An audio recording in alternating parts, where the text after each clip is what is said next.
Tamil cinema நேயர்களுக்கு என்னுடைய அன்பு வணக்கம். வெல்கம் டு எம்டி திரை. நடிகர் சிவகார்த்திகேயன் எந்தவித ஒரு பின்னணியும் இல்லாமல் தன்னுடைய சொந்த முயற்சியினால் சின்ன திரையில் என்ட்ரியாகி தன்னுடைய 100% முயற்சியினால் சாதனை படைத்தார். அதுக்கப்புறம் அவருக்கு வெள்ளித்திரைக்கு போக வேண்டிய வாய்ப்பு கிடைச்சது. வெள்ளித்திரையில் தன்னுடைய முழு முயற்சியினால் படத்தில் நடிச்சிட்டு இருந்தார். தன்னுடைய திரைப்பயணத்தில் ஒரு சாதனை படமாக அமைஞ்ச படம் அப்படின்னா அவருக்கு அமரன் படம் தான். மேஜர் முகுந்த் வரதராஜனுடைய வாழ்க்கையை மையமாக வச்சு எடுக்கப்பட்ட இந்த படம் ரசிகர்கள் மத்தியில் மிகப்பெரிய வரவேற்பை பெற்றது. குறிப்பாக சொல்லணும் அப்படின்னா நாளுக்கு நாள் இந்த படத்தினுடைய வசூல் பார்த்திங்கன்னா அதிகரிச்சுட்டே இருக்குது அப்படின்னு தான் சொல்லணும்.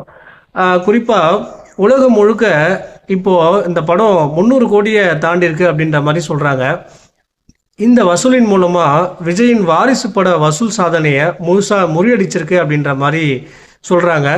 ஓகே கைஸ், பொறுத்திருந்து பார்ப்போம் இந்த படம் என்னென்ன சாதனைகளை முறியடிக்குது, என்னென்ன வசூலை பீட் பண்ணுது அப்படின்னு சொல்லி அடுத்த அப்டேட்டில் சந்திக்கலாம். நன்றி, வணக்கம்.